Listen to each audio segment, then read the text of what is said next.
Dear viewers, you are warmly welcome in this lecture. Kindly subscribe this channel and also press the bell icon below so that you could be notified about any new video from Biology Guardian. Thank you.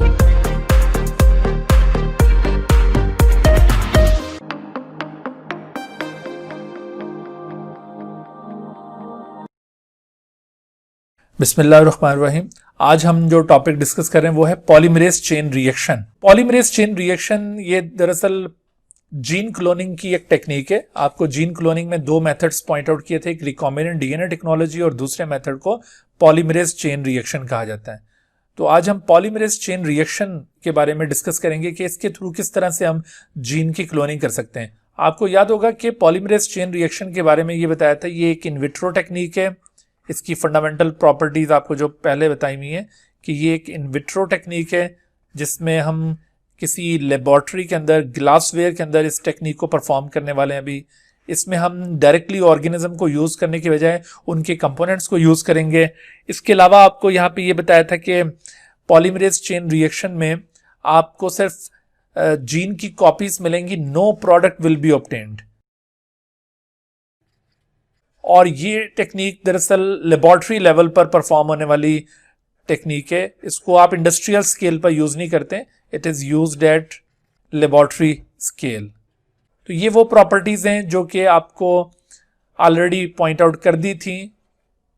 ये fundamental properties polymerase chain reaction को recombinant DNA technology से differentiate भी करती हैं।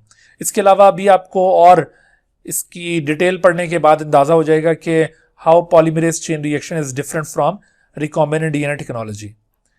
Polymerase chain reaction में जो components involve होते हैं ना, उन components में एक टेम्पलेट DNA हमें चाहिए होगा। टेम्पलेट DNA ये वही चीज़ है जिसे हम पहले जीन ऑफ इंटरेस्ट कहते हैं। तो जीन ऑफ इंटरेस्ट जिसे आपने क्लोन करना होता है, उस जीन को दरअसल जीन ऑफ इंटरेस्ट कहा जाता है। तो वो जीन ऑफ इंटरेस्ट या फिर कोई एक specific piece of DNA which is to be cloned is called the template DNA.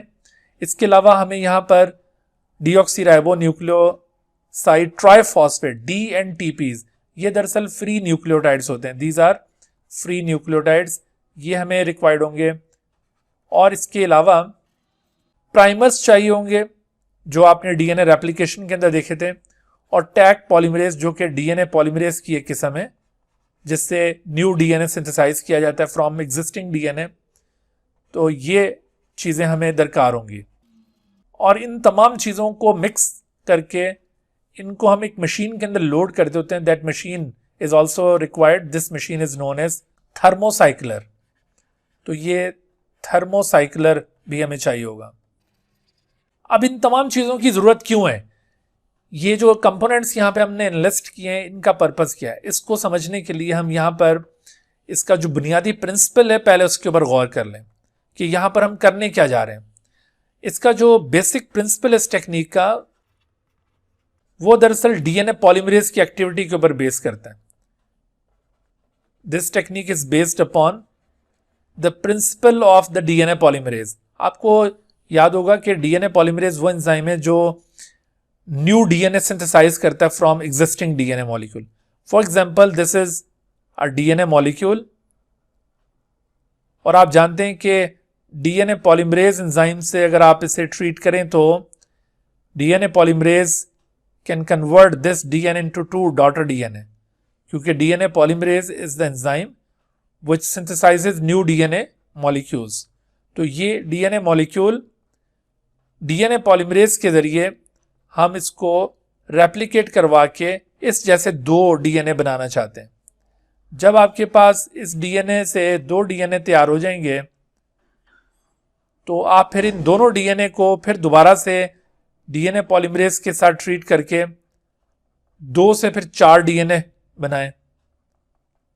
ठीक है, ये 1 से देखिए 2 बन गए, और जब ये दोनों रेडी हो गए तो फिर आप इन दोनों को फिर दोबारा ट्रीट करेंगे विद द सेम एंजाइम, और वही एंजाइम फिर दोबारा इन दोनों को रेप्लिकेट करेगा। तो 2 से कितने हो जाएंगे? 4।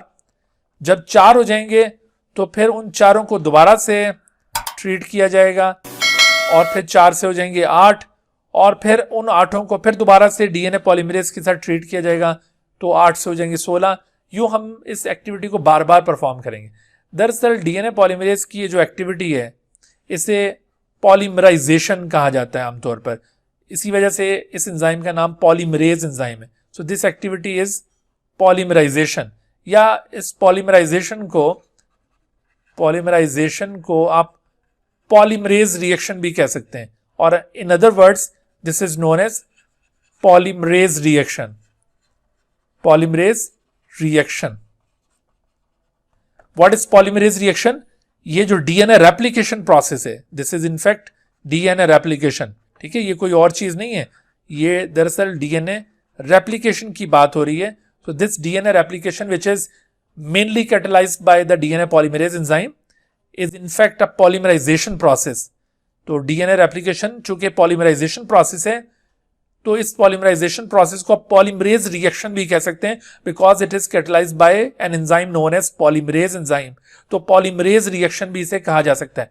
और अगर हम इस रिएक्शन को आर्टिफिशियल सिस्टम के अंदर, एक लेबोरेटरी के अंदर अगर हम इस रिएक्शन को बार बार परफॉर्म करवाएं, अगेन एंड अगेन, यानी एक डीएनए से 2 बनाएं, 2 से फिर दोबारा से ये प्रोसेस रिपीट करवाएं, 2 से 4 हो जाएं, फिर रिपीट करवाएं, 4 से 8 हो जाएं, फिर रिपीट करवाएं, 8 से 16, यूं बार बार रिपीटिशन इसकी करवाते जाएं और इस तरह से नंबर ऑफ कॉपीज में इजाफा होता चला जाए, तो then this polymerase reaction becomes the chain reaction. यानी चेन रिएक्शन किसको कहते हैं? जो रिपीटेड रिएक्शन हो उसे चेन रिएक्शन कहा जाता है। चेन रिएक्शन किसे कहते हैं? अगर एक ही रिएक्शन बार बार परफॉर्म हो रहा हो तो उस रिएक्शन को आप चेन रिएक्शन कह सकते हैं। A reaction that occurs again and again. तो अगेन एंड अगेन अगर कोई रिएक्शन परफॉर्म हो रहा है तो उस रिएक्शन को आप चेन रिएक्शन कहेंगे। चूंकि ये पॉलीमरेज रिएक्शन चेन रिएक्शन बन जाता है, अगेन एंड अगेन परफॉर्म होता है और थोड़ी ही देर में मल्टीपल कॉपीज हमारे पास आ जाती हैं, तो इस वजह से इस टेक्निक का नाम रखा हुआ है पॉलीमरेज चेन रिएक्शन या पीसीआर। तो अब आपको इसका ये प्रिंसिपल समझ में आया कि why we need all these things. हमें ये टेम्पलेट डीएनए क्यों चाहिए था, फ्री न्यूक्लियोटाइड क्यों चाहिए थे, प्राइमर्स हमें क्यों रिक्वायर्ड थे, और ये जो डीएनए पॉलीमरेज है ये क्यों चाहिए था। ठीक है, तो इन कंपोनेंट्स को इस वजह से हम रिक्वायर्ड करते हैं क्योंकि हम डीएनए मॉलिक्यूल को आर्टिफिशियली बार बार रेप्लिकेट करवा के मल्टीपल कॉपीज प्रोड्यूस करना चाहते हैं। सो ये इसका प्रिंसिपल आप याद रखिएगा। अभी हम इसकी डिटेल में जाते हैं। अच्छा, अब देखिए इसमें जो सबसे पहली चीज हमने यहां पर रिक्वायर्ड की थी वो पहली चीज क्या है? That first component is the template DNA. ये मैं आपको ऑलरेडी बयान कर चुका हूं कि template DNA that is gene of interest, इसको कैसे ऑब्टेन किया जाता है ये चीज हम ऑलरेडी डिस्कस कर चुके हैं। आपको याद होगा रिकॉम्बिनेंट डीएनए टेक्नोलॉजी में हमने 3 डिफरेंट मेथड्स का जिक्र किया था। उनमें से एक मेथड था डायरेक्ट क्लीवेज, दूसरा मेथड था सिंथेसिस फ्रॉम मैसेंजर आरएनए और तीसरा मेथड था आर्टिफिशियल जीन सिंथेसिस। तो आप कोई भी मेथड यूज करते हुए टेम्पलेट डीएनए या जीन ऑफ इंटरेस्ट को पहले तो हासिल कर लें। जब आपके पास ये हासिल हो जाएगा तो उसके बाद फिर आपने फर्दर अगला स्टेप परफॉर्म करना है। ठीक है, तो अब अगला स्टेप क्या है? अगला स्टेप ये है कि हमारे पास ये फ्री न्यूक्लियोटाइड्स हों। अभी फ्री न्यूक्लियोटाइड्स हैं क्या? फ्री न्यूक्लियोटाइड्स दरअसल डीएनटीपीज, पूरा नाम होता है इनका डीऑक्सीराइबोन्यूक्लियोसाइड ट्राइफॉस्फेट, डीएनटीपीज।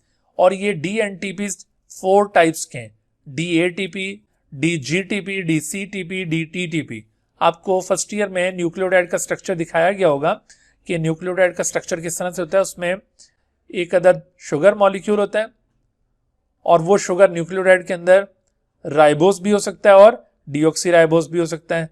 अगर तो वो राइबोस हो तो फिर वो राइबो न्यूक्लियोटाइड होगा, और अगर यहाँ पर डीऑक्सीराइबोस शुगर हो तो फिर डीऑक्सीराइबो न्यूक्लियोटाइड बन जाएगा। तो वी नीड डीऑक्सीराइबो न्यूक्लियोटाइड्स। तो डीऑक्सीराइबो न्यूक्लियोटाइड्स कैसे होते हैं? उसमें देखो ये शुगर मॉलिक्यूल, तो इस शुगर मॉलिक्यूल में ये 1 prime carbon, 2 prime, 3 prime, 4 prime और 5 प्राइम कार्बन। तो 1 प्राइम कार्बन के ऊपर यहां पर नाइट्रोजनस बेस मौजूद होती है। Nitrogenous base is in fact attach at this 1 prime carbon. यहां पर ये नाइट्रोजनस बेस अटैच होगी। फॉर एग्जाम्पल एक नाइट्रोजनस बेस इस तरह से यहां पे ये ऑक्यूपाई हो गई। सो दिस इज नाइट्रोजनस बेस। तो इस नाइट्रोजनस बेस की अटैचमेंट शुगर मॉलिक्यूल के 1 प्राइम कार्बन के साथ हुई होती है।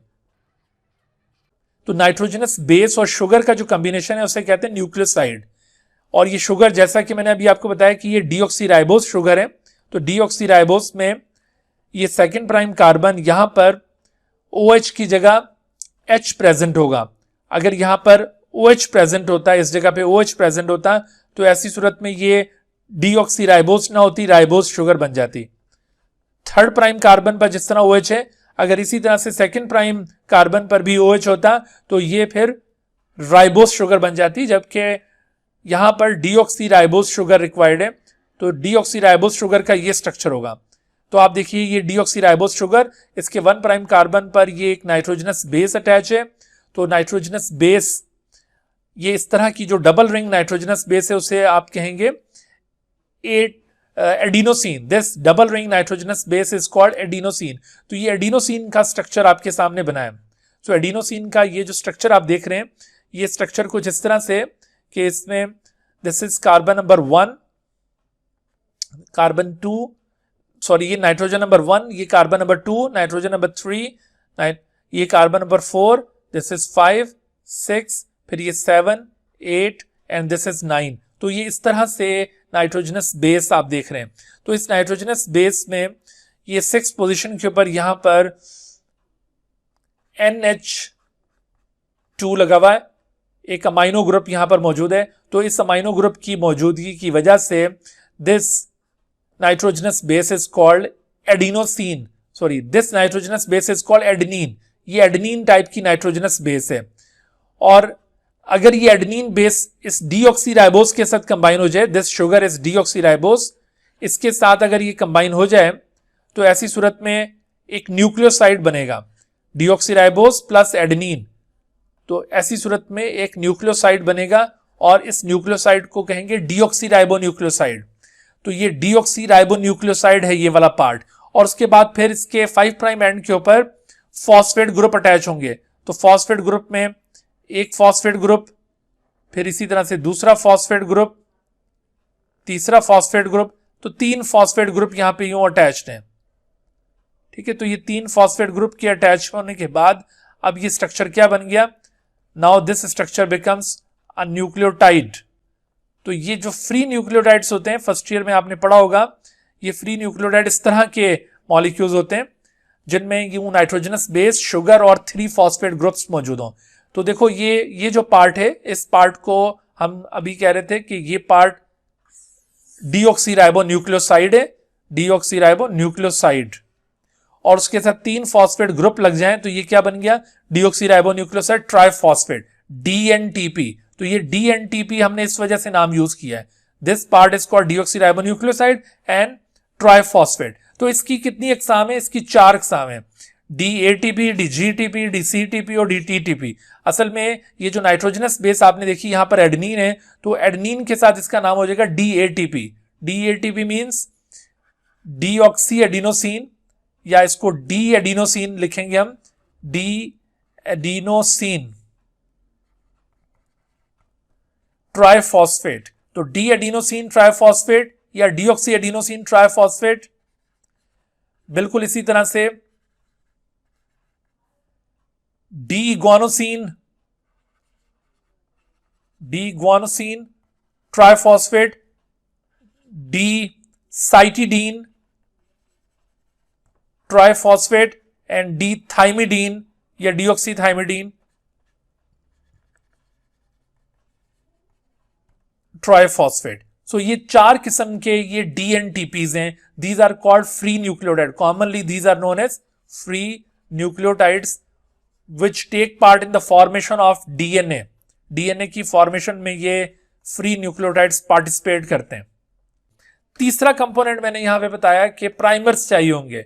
प्राइमर्स क्यों चाहिए होंगे, क्योंकि भाई हमने आर्टिफिशियल सिस्टम के अंदर रेप्लिकेशन करवानी है ना, तो रेप्लिकेशन करवाने वाला जो एंजाइम है DNA पॉलीमरेज, उसकी आपको एक आदत पता होगी कि DNA पॉलीमरेज कभी भी रेप्लिकेशन को इनिशिएट नहीं करता। आपने अभी रिसेंटली रेप्लिकेशन का टॉपिक पढ़ा था, तो DNA पॉलीमरेज की आपको ये आदत जरूर पता होगी, DNA polymerase can not initiate the replication process.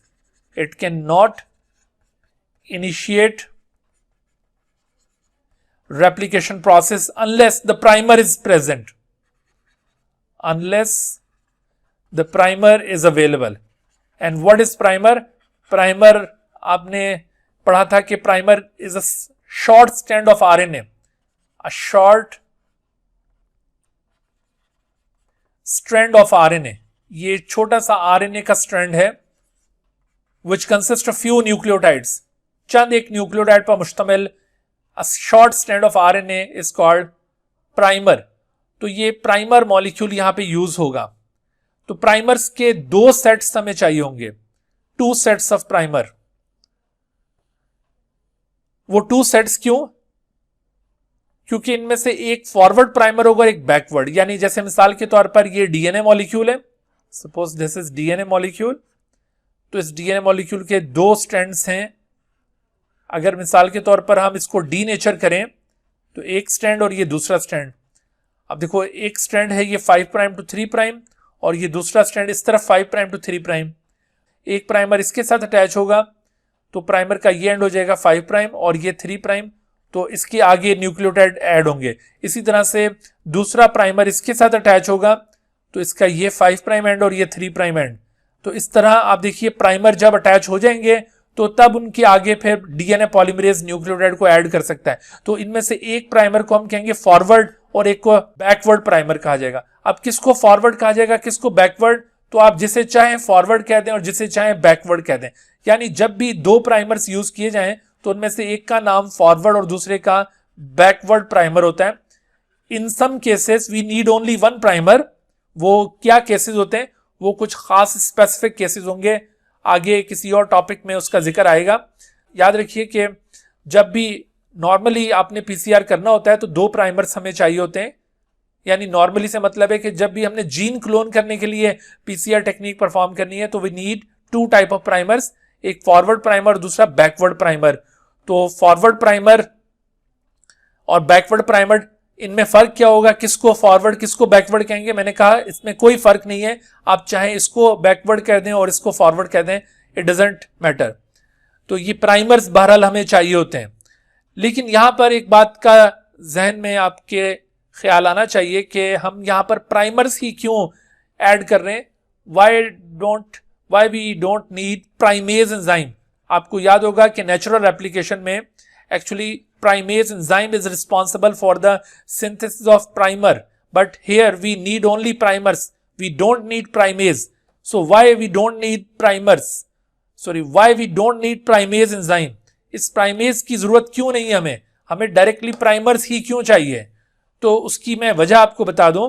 उसकी वजह ये आपने याद रखनी है कि दरअसल primase enzyme is target specific enzyme. This is target specific enzyme. Target specific का मतलब है कि this enzyme works at specific places. DNA के अंदर ये खास जगहों पर ही प्राइमर्स को बनाने की सलाहियत रखता है. ऐसा नहीं है कि हर जगह पर ये प्राइमेज एंजाइम प्राइमर को बनाना शुरू कर दें. So this is not possible for the primase enzyme, this is target specific enzyme. So इस वजह से इसको हम यहाँ पे यूज नहीं करेंगे. वो क्यों? क्योंकि इस वक्त जो पीस ऑफ डीएनए आप क्लोन करना चाहते हैं, हो सकता है कि उस पीस ऑफ डीएनए में इसकी वो टारगेट साइट ही मौजूद ना हो. अगर उस पीस ऑफ डीएनए में इसकी वो टारगेट साइट मौजूद ना हुई तो जाहिर है कि आप फिर इस प्राइमेज को इस डीएनए के ऊपर यूज नहीं कर सकेंगे. तो इसी वजह से हमें जिस डीएनए को पॉलीमराइज करना होता है, ये पीसीआर करना होता है, उस डीएनए के दोनों एंड्स के प्राइमर्स पहले हमें बनाने होते हैं. तो वो कैसे मुमकिन होगा? इसके लिए तो हमें फिर डीएनए का सीक्वेंस पता होना चाहिए, तभी हम उसके प्राइमर्स बना सकेंगे. तो हम इस चीज को इस तरह से कवर करते हैं कि असल में जिस अननोन पीस ऑफ डीएनए को हमने पीसीआर करना होता है, जैसे ये डीएनए है जिसको हम पीसीआर करना चाह रहे हैं and we don't know the sequence of nucleotide in this DNA, तो हम क्या करेंगे कि इसके स्टार्ट में और इसके एंड पर कुछ नोन फ्रेगमेंट अटैच कर देंगे. यानी यहां पर आप ये इस तरह से एक नोन फ्रेगमेंट अटैच कर देते हैं. तो इस नोन फ्रेगमेंट के अटैच करने से क्या होगा कि अब आप इसका जो कॉम्प्लीमेंट्री प्राइमर है वो आप बना सकेंगे. ठीक है, तो ये कॉम्प्लीमेंट्री प्राइमर बनाने के लिए आप छोटा सा नॉन सेगमेंट इसके दोनों एंड पर अटैच कर देते हैं, तो ये जो नॉन सेगमेंट कहलाता है इसे कहते हैं टैग। तो टैग कर दिया जाता है इसे। तो टैग करने के बाद अब आप इसके दोनों एंड्स के प्राइमर्स बना सकते हैं और सक्सेसफुली आप फिर इस अननोन डीएनए को भी पीसीआर कर सकते हैं। अदरवाइज आप किसी भी अननोन डीएनए को पीसीआर नहीं कर सकते हैं। ठीक है, तो आपको ये समझ आया कि why we need primers instead of primase enzyme. अच्छा, उसके बाद देखिए नेक्स्ट कंपोनेंट आपको बताया टैग पॉलीमरेज। टैग पॉलीमरेज ये क्या चीज है?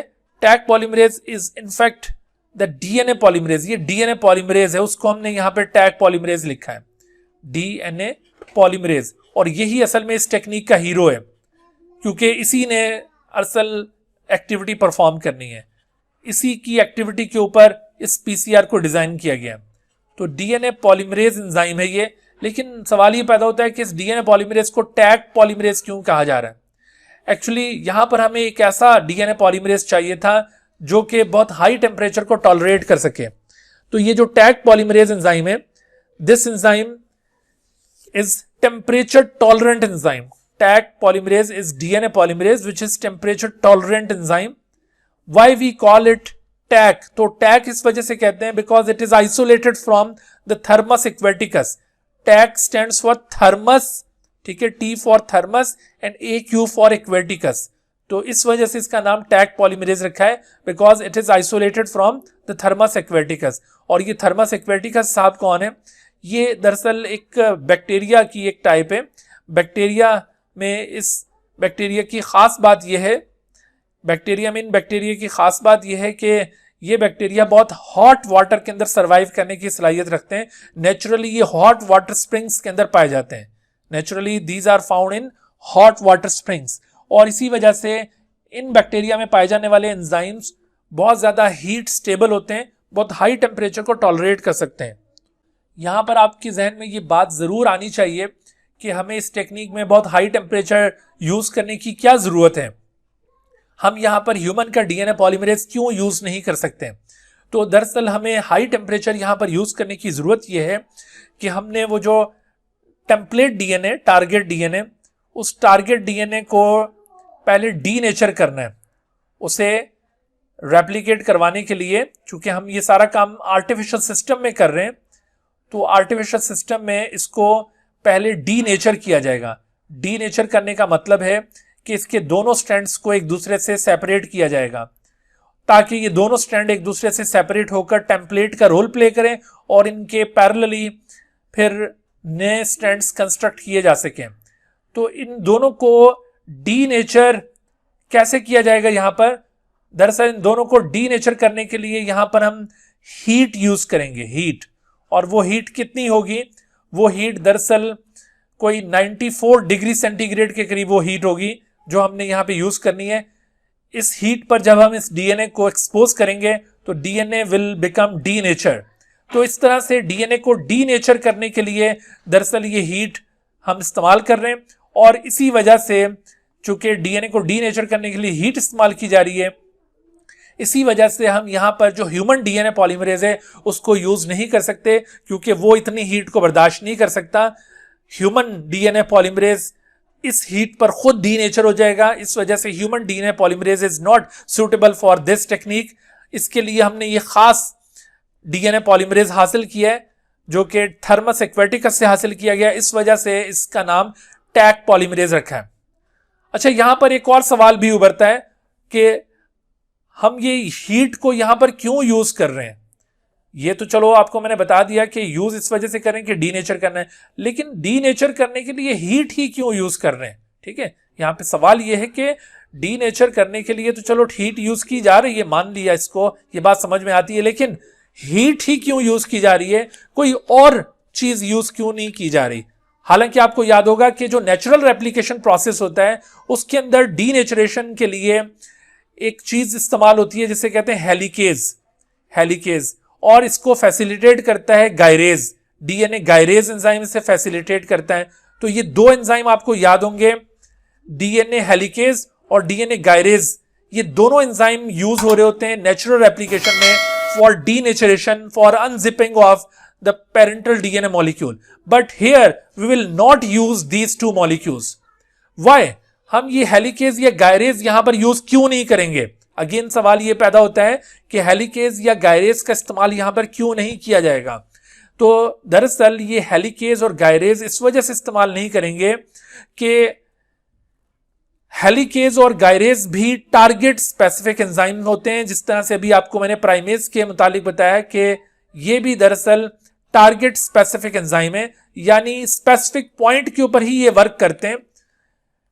टारगेट स्पेसिफिक होने की वजह से आप इनको किसी भी डीएनए के टुकड़े के ऊपर, डीएनए के फ्रेगमेंट के ऊपर इनको इस्तेमाल नहीं कर सकते, क्योंकि आपने नेचुरल एप्लीकेशन में पढ़ा था कि हेलिकेज और गायरेज हमेशा डीएनए को एक खास जगह से अटैक करते हैं और उस जगह को कहा जाता है origin of replication. Origin of replication जिस डीएनए में मौजूद हो, और ये खास सीक्वेंस होता है न्यूक्लियोटाइड्स का, ये सीक्वेंस जिस डीएनए में मौजूद होगा वहां पर हेलिकेज और गायरेज आकर अटैक करेंगे डीएनए के ऊपर और उसको ओपन करना शुरू कर देंगे, रेप्लिकेशन बबल बनेगा, फॉर्क बनेगी और डीएनए अनजिप होगा और डीएनए की रेप्लिकेशन आगे प्रोसीड होगी। लेकिन बेटे यहां पर हमें जो डीएनए मिला हुआ है पीसीआर करने के लिए, जिसको हम रेप्लिकेट करवाना चाह रहे हैं, उसमें हो सकता है कि ये पर्टिकुलर सीक्वेंस मौजूद ही ना हो। ठीक है, ये कोई छोटा सा टुकड़ा है डीएनए का जिसको हम मल्टीप्लाई करना चाहते हैं। तो इस वजह से यहां पर चूंकि ओरिजिन ऑफ रेप्लिकेशन नहीं होगी, तो इस वजह से हम हेलिकेज और गायरेज यहां पर यूज नहीं कर सकते। जब हम ये यूज नहीं कर सकते तो फिर हम क्या यूज करें? फिर हमारे पास ऑप्शन रह जाता है हीट। तो अगर हम हीट को यूज करेंगे तो फिर हम ह्यूमन का डीएनए पॉलीमरेज नहीं यूज कर सकेंगे, फिर हमें जरूरत पड़ेगी ये टैग पॉलीमरेज की, जो कि थर्मस एक्वेटिकस से मिलता है। ठीक है भाई, यहां तक बात समझ में आई आपको?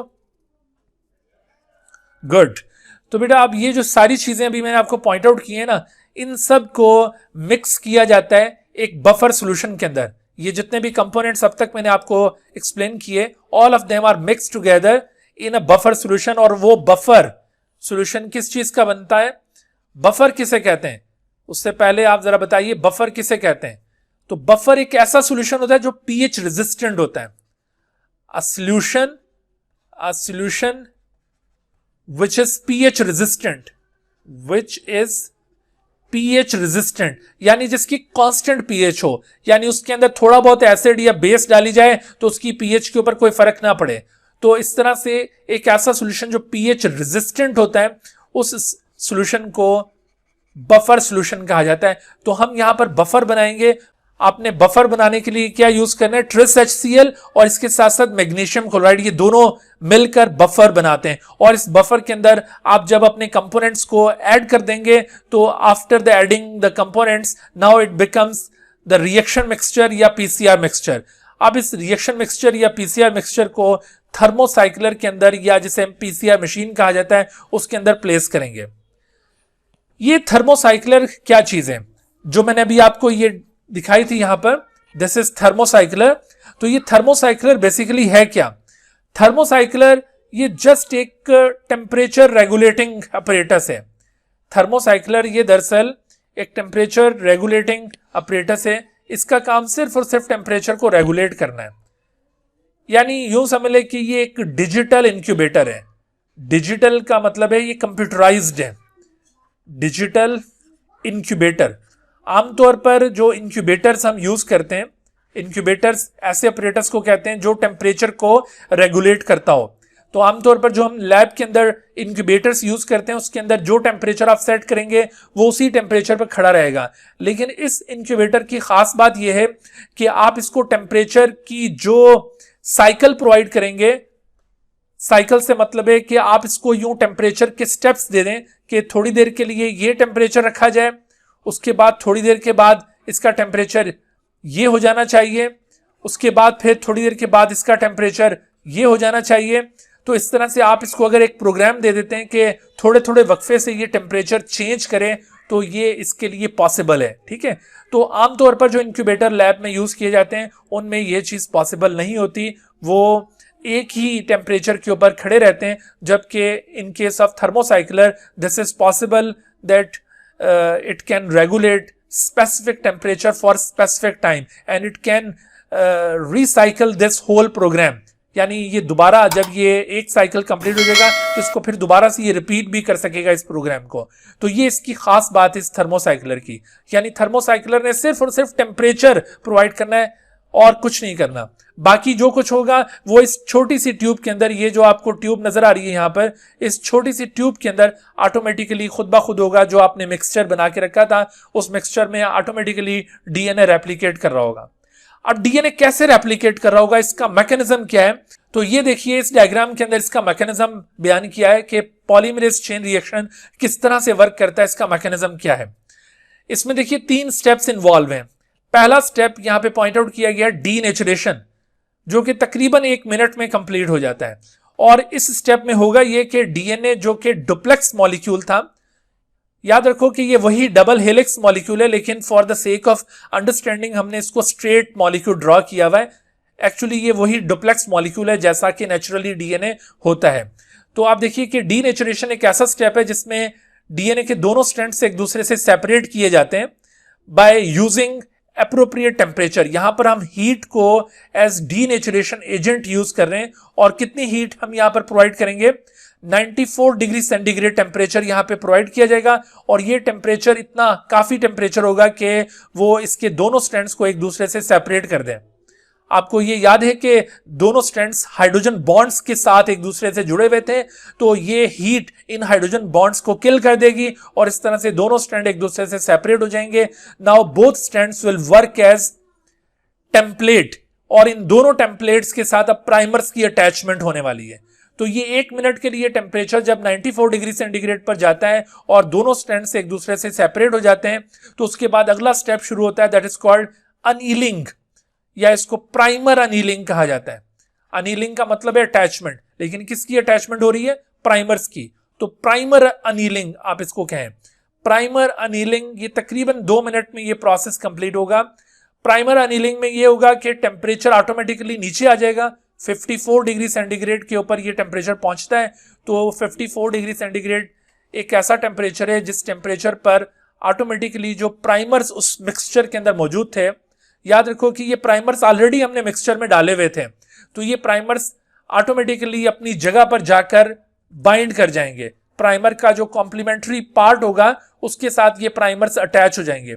और ये याद रखना है कि प्राइमर्स ने हमेशा ये टेम्पलेट के 3 प्राइम एंड के ऊपर बाइंड करना है। तो ये 3 प्राइम एंड है, यहां पर ये प्राइमर बाइंड करेगा, ये भी 3 प्राइम एंड है, इस जगह पर ये प्राइमर बाइंड कर रहा है। तो प्राइमर की अटैचमेंट 54 डिग्री सेंटीग्रेड के ऊपर जब कंप्लीट हो जाती है विद इन 2 मिनट्स, तो उसके बाद ऑटोमेटिकली टेम्परेचर 72 डिग्री सेंटीग्रेड पर चला जाएगा। तो 72 degree centigrade is an ideal temperature for the activity of tag polymerase. वो जो टैग पॉलीमरेज हमने यहां पे डाला हुआ था, तो टैग पॉलीमरेज विद इन 1 और 2 मिनट आप देखेंगे कि प्राइमर के आगे फ्री न्यूक्लियोटाइड्स को ऐड करते हुए इस प्राइमर को एक्सटेंड कर देगा, और इस तरह से ये प्राइमर्स एक्सटेंड होकर यूं आगे ग्रो कर जाएंगे।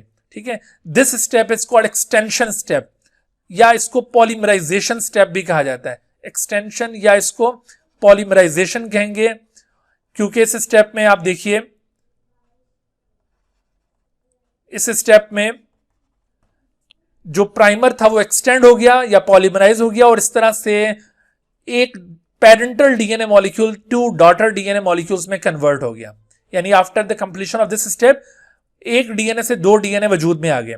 उसके बाद फिर साइकिल रिपीट होगा, टेम्परेचर फिर दोबारा ऑटोमेटिकली 94 डिग्री सेंटीग्रेड पर चला जाएगा। तो ये दोनों daughter DNA molecule will be denature. जब ये दोनों डीनेचर होंगे तो उसके बाद फिर प्राइमर्स की अनीलिंग होगी, इसके साथ टेम्परेचर नीचे आ जाएगा, और प्राइमर्स अब अनील करने के बाद फिर दोबारा से इन चारों की एक्सटेंशन होगी। तो after the completion of second round there will be 4 DNA molecule.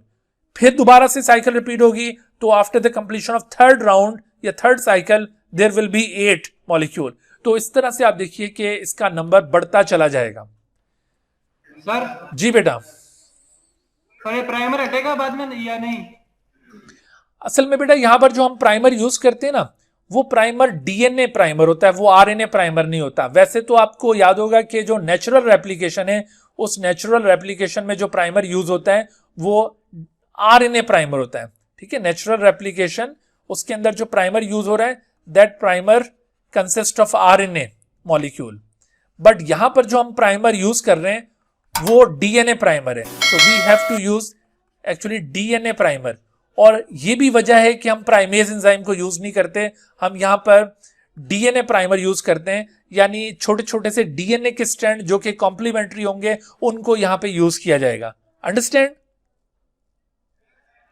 तो इस वजह से इनको प्राइमर्स को हटाने की जरूरत ही नहीं होती है। जैसे नेचुरल एप्लीकेशन में आपको याद है कि प्राइमर्स को हटाने के लिए वो DNA पॉलीमरेज 1 आता है और उसके बाद फिर वो लाइगेज की भी जरूरत पड़ती है, कोई चीज की इसके अलावा और जरूरत नहीं है। यानी यहां पर सिर्फ और सिर्फ एक ही एंजाइम यूज हो रहा है, और वो कौन सा एंजाइम यूज हो रहा है इस टेक्निक में? टैग पॉलीमरेज, जो कि असल में DNA पॉलीमरेज है। सिर्फ और सिर्फ इस टेक्निक में यही एक एंजाइम यूज हो रहा है, बाकी और कोई एंजाइम यूज नहीं किया जाएगा। ठीक है, तो आपको ये टेक्निक समझ में आई है कि किस तरह से ये PCR technique multiple copies of DNA generate कर सकती है। और आप देख रहे हैं कि क्या इस टेक्निक में आपको प्रोडक्ट भी हासिल हो रही है। इस DNA की जो प्रोडक्ट होगी, जो पर्टिकुलर प्रोडक्ट प्रोड्यूस करता है DNA यानी प्रोटीन, वो हासिल हो रही है इस केस में? नो। तो यही आपको मैंने बताया था कि in case of PCR no product will be obtain, only copies of gene can be obtained. अच्छा, अगर आपसे मैं सवाल यहां पर पूछता हूं कि बताइए कि after 5 cycles of PCR, 5 cycles of PCR, अगर एक DNA मॉलिक्यूल से ये साइकिल स्टार्ट हुई हो तो आफ्टर 5 साइकिल्स ऑफ PCR बताइए कि कितनी DNA मॉलिक्यूल्स प्रोड्यूस हो चुके होंगे? आफ्टर 5 साइकिल या 5 rounds of PCR, how many DNA molecules will be produce if the process starts with 1 DNA molecule? 32 exactly। तो आप इसको कैसे कैलकुलेट करेंगे? यहां पर आपने 2 पावर n ये फार्मूला याद रखना है, जबकि इस फार्मूले में n किसको रिप्रेजेंट कर रहा है? n represents the number of PCR cycles, number of PCR cycles. जैसे मिसाल के तौर पर आप ये 2 के ऊपर पावर 5 लगाएं, तो ऐसी सूरत में इसको सॉल्व करें 2 इंटू 2 इंटू 2 इंटू 2 और इंटू 2, तो ये आंसर आ गया आपके पास 32। ठीक है, अगर मैं सवाल पूछता कि भाई स्टार्टिंग जो DNA कॉपीज थी वो अगर 10 थी, सपोज करो ये एक के बजाय 10 DNA से इसको स्टार्ट किया है, ऑलरेडी 10 DNA सिस्टम में मौजूद थे और फिर PCR साइकिल शुरू हुई, तो आफ्टर 5 PCR साइकिल अब कितने होंगे?